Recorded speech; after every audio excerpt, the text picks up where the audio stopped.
Back around 1970, as director of the budget, I was riding up to Camp David with my friend, the late Senator Pat Moynihan.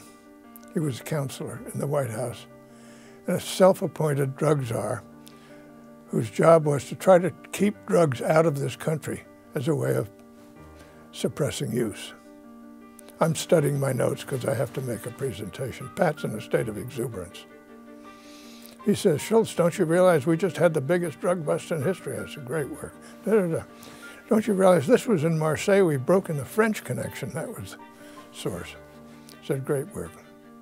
Then he paused. Then he said, "Shultz, I suppose you think that as long as there is a large, profitable demand for drugs in this country, there will be a supply." I said to him, "Moynihan, there's hope for you. This business of trying to curtail use of drugs by restricting supply has not worked. We've had 40 years, it doesn't work.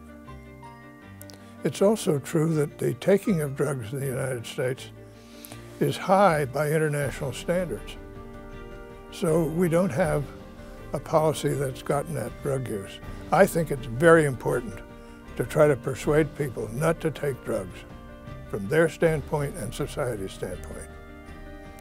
And what we're doing now simply hasn't worked. We're filling up the jails with people, and we create huge profits, which then wind up creating violence in places like Mexico and Guatemala, making those countries hard to govern.